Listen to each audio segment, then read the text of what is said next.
تو میں بجائے اس کے کہ ملازموں سے بات کروں، میں ڈائریکٹلی انہی لوگوں سے بات کروں گا جو اپنے آپ کو اقتدار میں لا کر بٹھائے ہوئے ہیں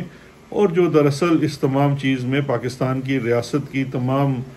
باغیں جن کی ہاتھ میں ہیں، یہ عمران خان صاحب کا کہنا ہے۔ تو لہٰذا ان کی دوبارہ یہ بات کرنا کہ وہ بات چیت کے لیے تیار ہیں، میں نہیں سمجھتا کہ وہ ملٹری کی تحویل کے خدشے کی نظر میں کر رہے ہیں۔ دیکھیے ابھی تک ملٹری کی یا فوج کو ایک چیز یہ حاصل تھی کہ سب کچھ قانون اور قاعدے کے مطابق ہو رہا ہے، آئی ایس پی آر بھی اپنی بات چیت میں یہی کہتا تھا۔ آج اگر فوج عمران خان کو اپنی تحویل میں لے لے گی تو یقین جانیے پھر فوج اس پاکستان کے مقبول ترین لیڈر کو اپنی تحویل میں لینے کے بعد پاکستان کے عوام کے سامنے کھڑی ہو جائے گی۔ اور پھر میں یہ سمجھتا ہوں کہ جو فوج اس وقت اپنا ایک نیریٹو بنانے کی کوشش کر رہی ہے اور عوام کی سپورٹ حاصل کرنے کی کوشش کر رہی ہے، یقین جانیے کوئی بھی فوج اپنی عوام کی سپورٹ کے بغیر زیرو ہوتی ہے۔ تو یہ کہنا کہ عمران خان کو گرفتار کر کے فوج کی تحویل میں لے لینے سے کوئی قیامت آ جائے گی، یہ بات درست ہرگز نہیں ہے۔ میں یہ سمجھتا ہوں کہ یہ فوج جو کرنا چاہتی ہے بے شک کر لے۔ عمران خان صاحب کو فوجی تحویل میں لینا چاہتے ہیں، سو بسم اللہ ان کو فوجی تحویل میں لے لیں۔ ان کے ورکرز جو ہیں 100 سے زائد ابھی بھی ملٹری کی تحویل میں ہیں، جن کے اوپر ایک میں سمجھتا ہوں انتہائی جعلی قسم کے کیسز بنائے گئے ہیں جو تمام عدالتوں سے ریجیکٹ ہو چکے ہیں۔ اب اس کے بعد اگر لیڈر کو بھی اس تحویل میں لے لیں گے تو اس سے شاید اس لیڈر کے قد میں تو اضافہ ہوگا، لیکن اس لیڈر کے خلاف جو ہے وہ کچھ نہیں ہوگا، بلکہ فوج کے لیے ایک بہت بڑا لمحہ فکریہ ہوگا، کیونکہ پھر عوام کا غم و غصہ جو ہے وہ پھر فوج کی اوپر ہوگا۔ اور ہرگز یہ اپنے ذہن سے نکال دیں کہ ایسی کوئی بھی حرکت کرنے سے عمران خان جو ہے وہ کسی بھی صورت جو ہے وہ ختم ہو جائے گا، یا جو پاکستان تحریک انصاف ہے وہ ختم ہو جائے گی، یہ کسی صورت بھی ممکن نہیں ہے۔ لہٰذا ہمارا یہ کہنا ہے کہ اگر عمران خان صاحب کو فوجی تحویل میں لینا ہے تو لیں، ضرور لیں، اور اپنا یہ والا شوق بھی پورا کر لیں، کیونکہ آپ یقین جانیے جس طرح سے آپ کا پچھلے 1 سال سے زائد کا جو کریک ڈاؤن ہے اور تمام مقدمات کا معاملہ ہے وہ زمیں بوس ہو گیا، تو یہ والی بھی جو تحویل ہے یہ بھی الٹا ہی آپ کے گلے میں پڑنے والی ہے۔ بات کو آگے بڑھاتے ہیں الیکشن میں کرپشن۔ اب دیکھیے، اب اس سے اس وقت میں آپ کو بڑی انٹرسٹنگ چیز بتاتا ہوں۔ دیکھیے الیکشن میں آپ جانتے ہیں کرپشن کے الزامات، میں اس وقت پاکستان تحریک انصاف کے لوگوں کی بات نہیں کر رہا، پاکستان سے باہر بیٹھے ہوئے غداروں کی بات نہیں کر رہا، میں پاکستان میں بیٹھے ہوئے 2 لیڈرز کا نام لیتا ہوں جن کا تعلق جو ہے وہ پاکستان تحریک انصاف سے نہیں ہے۔ ایک جناب محمود خان اچکزئی صاحب ہیں، بلوچستان کے بڑے لیڈر ہیں، سب ان کو جانتے ہیں اور ان کے کریڈینشلز بھی آپ کے سامنے ہیں۔ دوسرے مسلم لیگ نون کے ایک سینئر رہنما ہیں، نواز شریف کے اور مریم نواز کے بہت قریب ہیں، ان کا نام ہے جناب جاوید لطیف۔ ان دونوں لوگوں نے بھرپور طریقے سے یہ الزام لگایا کہ 2023 کے 24 کے الیکشن میں جو فروری 8 کو ہوا اس میں کرپشن ہوئی اور پیسہ چلا، اور یہ الزام انہوں نے تواتر کے ساتھ لگائے۔ اب ہماری اطلاع یہ ہے کہ اس الزامات کی انٹرنلی ملٹری کے اندر، فوج کے اندر تحقیقات بھی ہوئی، اور ان تحقیقات سے یہ بھی پتہ چلا کہ جناب یہ الزامات کافی حد تک درست ہیں۔ اب یہ جو الزامات تھے اور ان کے تحقیق کے مطابق کن کن شہروں کے الیکشنز کے اندر پیسہ چلا وہ ہمارے سامنے لسٹ موجود ہے۔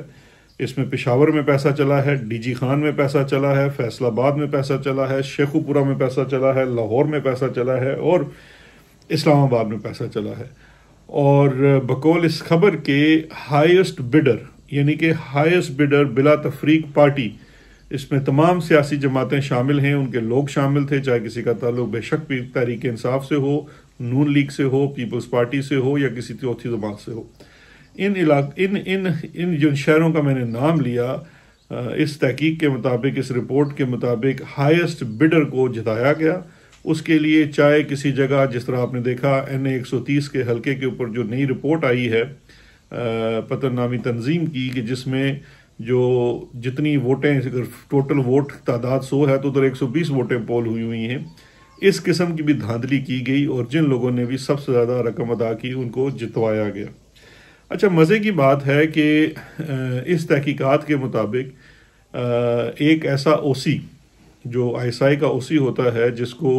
باقاعدہ طور پر جاوید لطیف صاحب نے نامزد بھی کیا،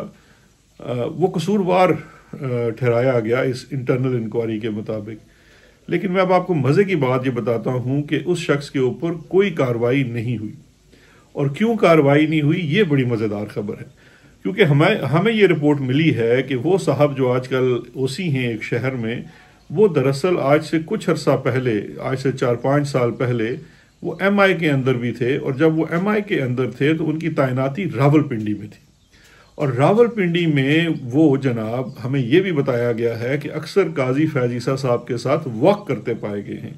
کیونکہ آپ کو یاد ہوگا کہ میں آپ کو پہلے ہی اطلاع دے چکا ہوں کہ جب قاضی فیض عیسیٰ کے ساتھ ریفرنس فائل ہوا تو بعد میں جو جناب قاضی صاحب ہیں انہوں کی کوئی جو ہے سیٹلمنٹ ہو گئی فوج کے لوگوں کے ساتھ، جنرل باجوہ کے ساتھ، اور یہ تمام کام جو ہے رپورٹڈلی آئی ایس آئی کی جگہ ایم آئی کے تھرو کیا گیا، اور یہ صاحب جو تھے وہ اس وقت تھوڑے سے جونیئر تھے، زیادہ جونیئر نہیں تھے، اور یہ تقریباً پھر ڈے ٹو ڈے ہینڈلر بنے، اور پھر اب سوال یہ اٹھایا جا رہا ہے کہ یہ اکثر واک بھی کیا کرتے تھے قاضی القضاء کے ساتھ، اور اس وقت ان کا نظام کے اندر جب تک یہ ہیں، فوج کا بھی یہ فیصلہ ہے کہ بھائی ٹھیک ہے، وہ کہتے ہیں نا کہ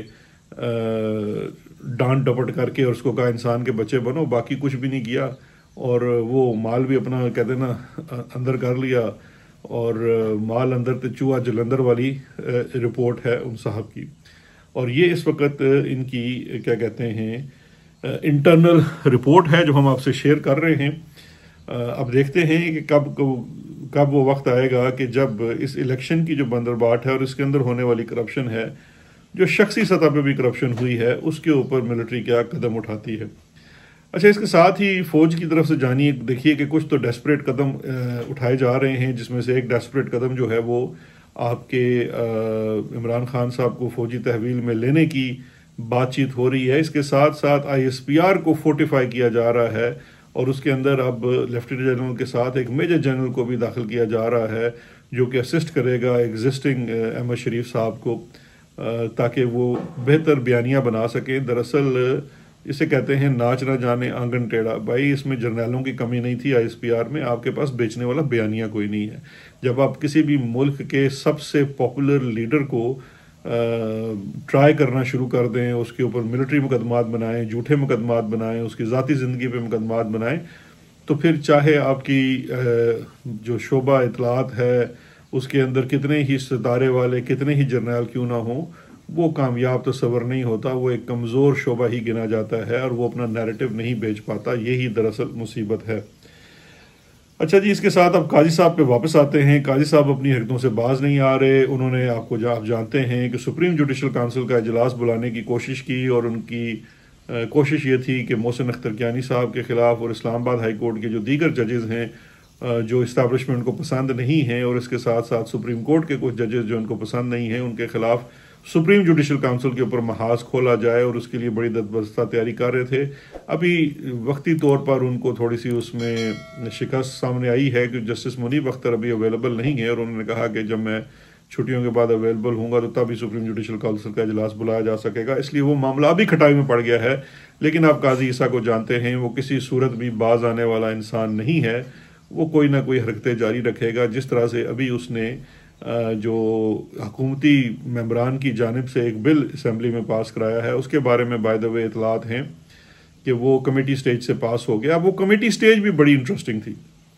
اب کمیٹی سٹیج میں ویسے تو پاکستان تحریک انصاف کے ممبرز نے اس کے خلاف ووٹ دیا، وہاں پہ علی محمد طویل خان بھی تھے، اور ان کی کافی زیادہ گرما سردی بھی ہوئی جو وزیر قانون ہیں ان کے ساتھ، اعظم نذیر تارڑ کے ساتھ، لیکن اس گرمی سردی کا کیا فائدہ، کیونکہ وہ بل تو انہوں نے خیر کمیٹی سٹیج سے تو پاس کروا لیا ہے۔ اب یہ جان لیجئے کہ یہ بل کیا ہے۔ یہ بل یہ ہے، دراصل اس کا اگر آپ مختصر سے ایک بات کروں تو وہ یہ ہے کہ سپریم کورٹ نے 12 جولائی کو فیصلہ دیا کہ آپ نے جو ہے قانون میں چونکہ پروپورشنل لکھا ہوا ہے اور پاکستان تحریک انصاف کو انتخاب سے باہر کیا گیا،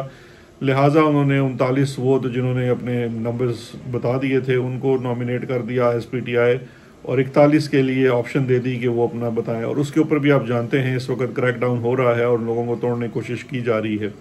لیکن نیشنل اسمبلی کی سطح پر اب یہ جو قانون لایا گیا ہے اس کے کرکس یہ ہے کہ اگر کوئی پارٹی پہلے سے اپنی ریزرو سیٹ کی لسٹ نہیں دے گی تو پھر اس کو ریزرو سیٹس نہیں مل سکیں گی. یعنی کہ جو 12 مئی کا فیصلہ تھا ڈائریکٹلی اس کو سبٹاج کرنے کی کوشش کی جا رہی ہے. اچھا اب یہ اگر یہ چیز نہ بھی ہو، میں یہ سمجھتا ہوں کہ یہ والی کوشش اس لیے کامیاب نہیں ہوگی ماں سوائے یہ کہ جوڈیشری سے آپ نے سینگ اڑانے ہیں. کیونکہ دیکھیے یہ کوئی بھی جو لیجسلیشن ہے وہ پرسپیکٹو ہوتی ہے، آگے کے لیے ہوتی ہے، پیچھے کے معاملات پہ نہیں ہوتی. اب یہ لیجسلیشن کر کے پچھلے کے معاملات کو درست کرنے کی جو کوشش کریں گے وہ کامیاب نہیں ہوگی. لیکن یہ قاضی فیاض عیسیٰ کا ذہن ہے، وہ بار بار کہے گا پارلیمان سپریم ہے، فلانا ہے، ڈمکانا ہے، اور دوسری جانب کورٹ پیکنگ کر کے وہ کوشش کرے گا کہ اپنے ججز کی تعداد زیادہ ہو جائے تاکہ اگر سپریم کورٹ اس قانون کو اڑانے کے لیے میدان میں آتی ہے تو قاضی کے جو گروہ کے ججز ہیں وہ اس معاملے کو روک سکیں. اور ویسے اس کمیٹی کی سٹیج کے اندر بھی پاکستان پیپلز پارٹی اور JUI نے اپنی روایتی منافقت کا وہ بھرپور ساتھ دیا، کیونکہ انہوں نے PTI نے PPP اور JUI نے بھی اجلاس کا بائیک آؤٹ کیا. تو بیسیکلی نون لیگ نے یہ بل پاس کروا لیا کمیٹی سٹیج سے، کیونکہ ان کے پاس جو عددی اکثریت ہے وہ حاصل ہے. بل تو میں نے آپ کو پہلے کہا تھا پاس ہو جائے گا، لیکن اس کا فیوچر کیا ہوگا وہ ہم صاف بتا سکتے ہیں کہ سپریم کورٹ اس کو یہ آئین کے خلاف قرار دے گا، بیکاز یہ ہے ہی آئین کے خلاف جو قانون بنانے کی کوشش کر رہے ہیں اور میلافائڈی ہے سپریم کورٹ کی ججمنٹ کو روکنے کے لیے. تو یہ آج کی صورتحال ہے. ٹیک آؤٹ یہی ہے کہ اس وقت میں سمجھتا ہوں فوج کے ہاں ایک دفعہ پھر سے بڑی ڈیسپریشن ہوئی ہے. عمران خان کو ختم کرنا ہے. عمران خان ختم نہیں ہو رہا اور اس کے لیے کوششیں جاری ہیں، اور نئی اٹیمپٹ یہی ہے اور ڈرایا جا رہا ہے کہ جو ملٹری کی تحویل میں لے لیں گے. میرا اس کے اوپر تجزیہ یہ ہے کہ اگر اس کو ملٹری کی تحویل میں لیں گے تو پھر یہ چیز الٹا فوج کے ہی خلاف جائے گی. باقی دیکھتے ہیں کہ آنے والے دنوں میں مزید کیا ہوتا ہے. اپنا بہت خیال رکھیے گا. پھر انشاءاللہ حاضر ہوں گے مزید خبروں اور تجزیے کے ساتھ. شکریہ اور خدا حافظ.